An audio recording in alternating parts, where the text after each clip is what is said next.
Como saben, hemos venido trabajando con modelos de sistemas de control, ¿no? Y vamos a usar el mismo ejemplo que hemos usado siempre, el de nuestro tanque, que es bastante intuitivo, en el que yo quiero, con el flujo de entrada, que es este que está aquí, ¿no? Quiero controlar el nivel del tanque, ¿verdad? Quiero controlar el nivel del tanque, que además está sirviendo, pues imaginemos que es un tanque de agua y que está sirviendo a una población, ¿no? En este sistema, lo primero que nosotros necesitamos para poder controlarlo, ¿no?, es tener un modelo, hacer un modelo del sistema, ¿verdad? Y como hay muchas maneras de generar modelos de sistema. Nosotros en esta clase de hoy vamos a tratar de hacer una síntesis del enfoque general que vamos a usar cuando tengamos modelos, ¿no? Entonces, bueno, el primero es imaginármelo como un sistema, ¿no? Este tanque, en este caso, pues yo tengo un flujo de agua de entrada,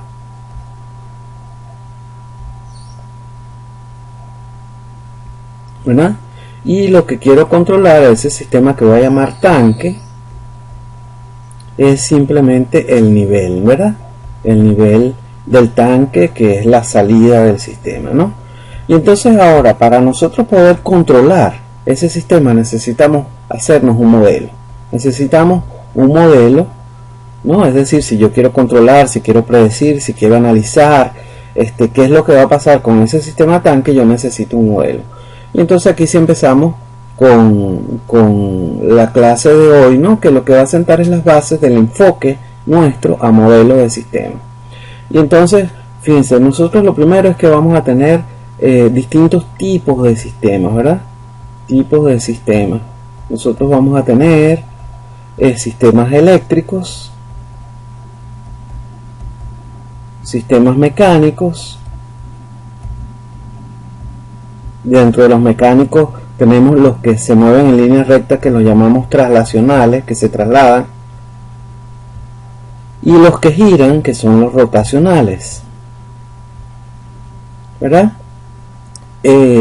Además de eso, de los tipos de sistemas, vamos a tener también sistemas sistemas fluídicos, ¿verdad? Entonces, para estos sistemas nosotros vamos a usar un enfoque común, ¿no? ¿Y cuál es el enfoque que vamos a utilizar? ¿No?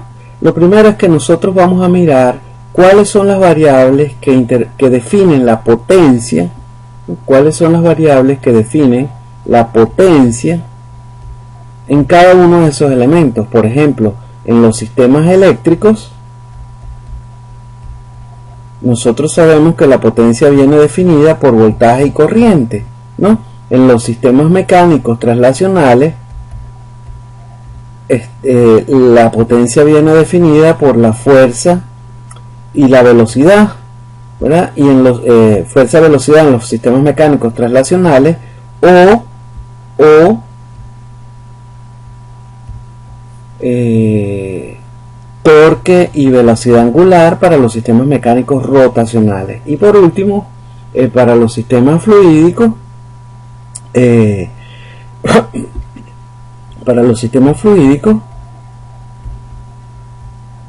las variables van a ser flujo, que vamos a denotar con Q, y altura, ¿no? Son las variables que definen potencia.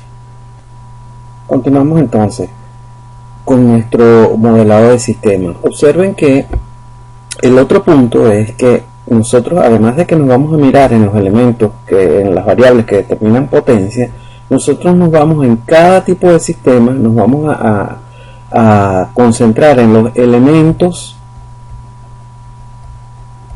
que almacenan energía, que son los elementos que determinan la dinámica del sistema. Y entonces, para cada uno de esos elementos que almacenan energía, nosotros vamos a escribir las ecuaciones diferenciales que los determinan, que los definen, ¿no? Es decir, nosotros, para cada elemento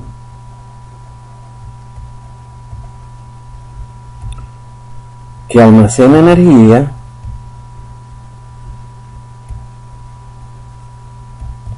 vamos a escribir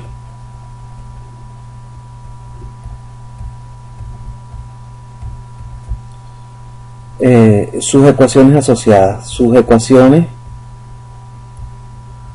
diferenciales.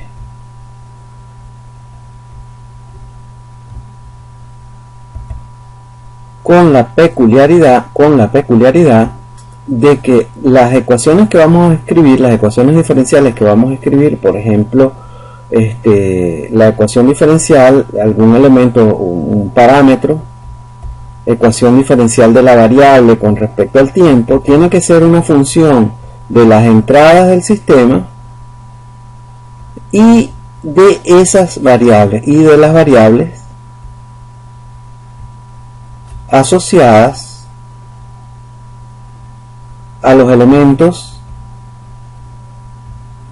que almacenan energía.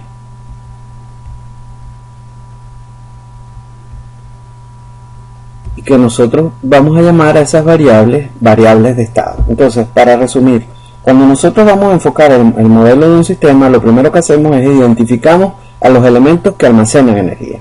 De esos elementos escribimos las ecuaciones diferenciales asociadas a esos elementos en función de las entradas y de las variables de esos elementos. En el caso de los sistemas eléctricos tenemos dos elementos que almacenan energía, que son la capacitancia, ¿no?, que notamos por C. Si a este elemento le estamos aplicando un voltaje que vamos a llamar BC y está circulando una corriente I, C, nosotros sabemos que la corriente por el capacitor es C de BC dt, ¿no? Esa es la corriente por el capacitor. Esta es la ecuación diferencial asociada a ese elemento que almacena energía, y nosotros tenemos que escribir esa ecuación diferencial en términos de las entradas del sistema más de las variables asociadas a los elementos que almacenan energía. En este caso estaría BC, pero pueden haber otros elementos, ¿verdad? Después tenemos la inductancia. La inductancia es el otro elemento que almacena energía, que lo almacena en el campo magnético. La capacitancia lo almacena en el campo eléctrico. De nuevo, si estamos, el elemento que el parámetro que define a esta inductancia es L. Si le estamos aplicando un voltaje que vamos a llamar BL y está circulando una corriente IL, entonces la ecuación diferencial asociada a ese elemento es la del voltaje en la inductancia, que es L de IL dt, ¿no? Ese es el voltaje en la inductancia. Y entonces aquí tenemos la ecuación diferencial asociada a ese elemento, que tenemos que escribir otra vez como una función de las entradas y de las variables asociadas a los elementos almacenadores de energía, dentro de los que tenemos ya IL, ¿verdad? Entonces fíjense, nuestro enfoque va a ser sistemático. Para todos los sistemas nosotros vamos a identificar los elementos que almacenan energía. Los sistemas eléctricos serían las inductancias y las capacitancias, y escribimos las ecuaciones las ecuaciones diferenciales asociadas a esos elementos. Por ejemplo, en el caso del sistema eléctrico, imagínense que tenemos este ejemplo muy simple, un circuito RC, ¿no?, con una resistencia, una capacitancia, un voltaje B, y vamos a decir que la salida del sistema es el voltaje en el capacitor. Bueno, en este sistema nosotros tenemos un solo elemento que almacena energía, que es la capacitancia. Escribimos la ecuación diferencial de ese elemento, que es C de BC dt, ¿verdad? ¿No? Ok, y esa ecuación tenemos que escribirla como una función de las entradas del sistema y de las variables asociadas a los elementos almacenados en energía, que en este caso es BC. Esta BC, esa es la única variable asociada a un elemento almacenador de energía, porque es la que le estamos escribiendo su ecuación diferencial. Entonces nosotros sabemos que la corriente por la inductancia, que es esta corriente que circula por aquí, ¿verdad?, por la capacitancia, perdón, la corriente que circula por la capacitancia, no es más que B menos BC, ¿no?, que es el voltaje en la resistencia, sobre la resistencia. Entonces fíjense, ya esa ecuación, ese sistema está listo, su modelo está completo. Hemos escrito la derivada, la ecuación diferencial asociada al elemento almacenador de energía, es decir, la derivada del voltaje del capacitor, como una función de las entradas, ¿no?, aquí está la entrada, ¿no?, y de las variables asociadas a los elementos de almacenaje de energía, que en este caso es uno solo, es la capacitancia. Y entonces, bueno, ya nuestro modelo está completo. Continuemos con los sistemas mecánicos. En el caso de los sistemas mecánicos traslacionales, los elementos que almacenan energía son las masas, que almacenan energía cinética y que vamos a representar por M. Imaginemos que tengo una fuerza F aplicada y que la masa se desplaza a una velocidad v. Y entonces, bueno, sabemos que la segunda ley de Newton nos dice que la suma de la fuerza sobre la masa es masa por aceleración, es decir, m dv dt es igual a la fuerza aplicada sobre esa masa. Y esta fuerza, lo que nosotros queremos, aquí está la ecuación diferencial, nosotros queremos que sea una función de las entradas del sistema más de las variables asociadas a los elementos almacenadores de energía, dentro de las que ya tenemos por lo menos la B. No puede que haya más, ¿no? Puede que haya más variables, ¿no? El otro elemento que almacena energía en el caso de los sistemas mecánicos traslacionales es el resorte. Vamos a suponer que este está anclado a una pared, ¿no? Y que se está deformando, hay una fuerza F que lo está deformando con una velocidad V y que tiene una constante K de deformación.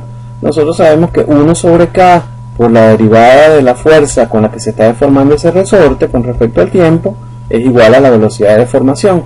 De nuevo, esta es la ecuación diferencial, y nosotros tenemos, para escribir el modelo del sistema, tenemos que hacerlo como una función de las entradas más de las variables que vamos a llamar de estado, ¿no? Que son las variables asociadas a los elementos almacenadores de energía. En el caso de los sistemas mecánicos rotacionales, ¿no? Como los motores, por ejemplo, los sistemas mecánicos rotacionales, las variables, los elementos almacenadores de energía son las masas inerciales o las inercias. Vamos a suponer que tenemos esta masa que está rotando, a la que está aplicado un torque y que está rotando a una velocidad omega, ¿no? Que la suma. Entonces, bueno, las ecuaciones diferenciales asociadas a esos elementos son la ecuación diferencial asociada a ese elemento, también es la segunda ley de Newton para sistemas rotacionales, que es la torque masa por aceleración, en este caso velocidad angular, ¿verdad? La derivada de la velocidad angular es igual a la suma de los torques que actúan sobre esa masa, que tiene que ser igual a una función para escribir nuestros modelos de las entradas más las variables de estado, ¿verdad? Aquí está entonces la ecuación diferencial que modela a ese elemento, ¿no? El otro elemento es el resorte torsional. Otra vez lo voy a representar como anclado, ¿no? Tenemos un sistema que se está deformando, al que le estoy aplicando un torque y que está girando con una velocidad angular y que tiene esa K. Bueno, muy sencillo, ¿no? Nosotros 1 sobre K, de manera similar a los traslacionales, por la derivada del torque que está aplicado sobre ese resorte con respecto al tiempo, es igual a la velocidad con la que se está deformando, ¿no? Velocidad de deformación, ¿no? Acción del resorte, ¿verdad? De nuevo les digo, esta es la ecuación diferencial y que tiene que ser una función de las entradas y de las variables de estado, ¿no? Vamos a hacer un ejemplo. Por ejemplo, imaginemos que porque además los sistemas mecánicos son un poco peculiares, ¿no? Imaginemos que tenemos este sistema, tenemos una masa, ¿no? A la que está aplicada una fuerza y que se está moviendo con una velocidad v, y que además tiene una fricción que impide su movimiento, y la fricción tiene coeficiente v, ¿no? Bueno, nosotros sabemos que el único elemento almacenador de energía en este caso es la masa. Entonces escribimos la ecuación diferencial asociada a esa masa, que es m dv dt, ¿verdad? La masa por aceleración es igual a la suma de las fuerzas que actúan sobre esa masa, que las únicas fuerzas son F menos V por V, ¿no? La fuerza de entrada, F es la entrada, y V por V es la fricción, ¿verdad? Esto es la fricción, ¿no? Que impide el movimiento, ¿no? Entonces observen que ya ese sistema está listo. Ahora, en los sistemas mecánicos, como les decía, tenemos una peculiaridad, y es que si nosotros queremos representar la posición en vez de la velocidad, si yo tuviera que representar la salida fuera de velocidad, ya estaría listo, ¿no? Pero si yo necesitara la posición con las variables que tengo, o sea, la posición que vamos a llamarla X, ¿no? Yo no puedo representar X como una función de las entradas y de la velocidad como una función lineal, ¿no? En este caso la entrada es F, ¿no? Perdonen que esté usando las mismas variables para entradas y para función, ¿no? Pero entonces yo no podría representar X como una función de la entrada y la velocidad, y entonces para hacer a mi sistema coherente, yo tengo que decir entonces, añadir una ecuación diferencial nueva, que es esta que sabemos que es la derivada de la posición es igual a la velocidad, ¿no? Y entonces sí, ahora sí yo puedo representar la posición como una función de las entradas, o sea, mi posición X, que es la salida del sistema, la puedo representar como una función de las entradas y de la velocidad y de las variables de estado, que en este caso son B y B, y de hecho la ecuación de la salida es simplemente X es igual a X, ¿verdad? O quizás debía haber dicho que la salida, que el término genérico para la salida es Y, es X, ¿no? Entonces, fíjense, nosotros escribimos las ecuaciones de los elementos que almacenan energía. En este caso, el elemento que almacenaba energía claramente era la masa. Ahí está su ecuación diferencial y la escribí como una función de las entradas y de las variables de estado. Muy bien, está lista. Pero si definía la salida como la posición en vez de la velocidad, que era lo que teníamos acá, yo no podía escribir la salida como una función de las entradas y la velocidad, y por eso tuve que añadir una ecuación diferencial más, ¿no?, en este sistema, que me permitía escribir la salida como una función de las entradas y de la variable de estado, y entonces ahora sí mi modelo está completo y coherente, ¿no? Vamos ahora a los sistemas fluídicos. En el caso de los sistemas fluídicos solamente tenemos un elemento que vamos a modelar como almacenador de energía. Ese elemento son los tanques que almacenan energía potencial, ¿no? Y entonces en este caso nosotros tenemos que el tanque tiene un volumen, ¿verdad? Un volumen de líquido. Ese volumen que vamos a llamar B es el área de la base del tanque por la altura del líquido, ¿verdad? La altura del líquido. Y además pues tiene un orificio por el que está vaciando, cambiando el contenido del líquido que hay en el tanque, ¿no? Y ese orificio, que lo vamos a representar como una válvula, ¿verdad? Vamos a representarlo como una válvula, ¿no? Una válvula a la que le vamos a decir que tiene, digamos, una resistencia. Idealmente, por ahora, vamos a decir que esa válvula tiene una resistencia R, ¿no?, a que el líquido salga por ese orificio, ¿no? En realidad cualquier disminución en el diámetro de una tubería es una resistencia y se puede considerar como un orificio. Y entonces nosotros lo que vamos a decir es que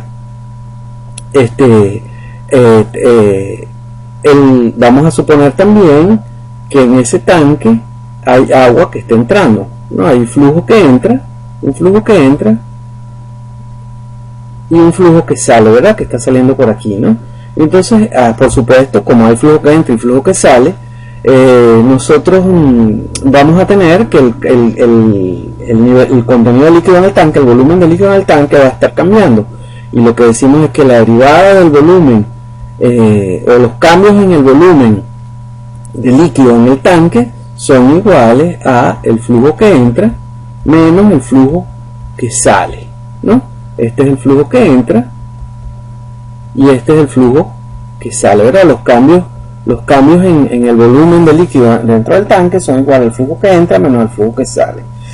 Como el flujo que sale está saliendo a través de un orificio que se opone a ese, o sea, que disminuye o siente una resistencia a la salida, nosotros por ahora idealmente vamos a decir que el flujo que sale, ¿no?, es proporcional, vamos a llamarlo R, a la altura del líquido, ¿ok?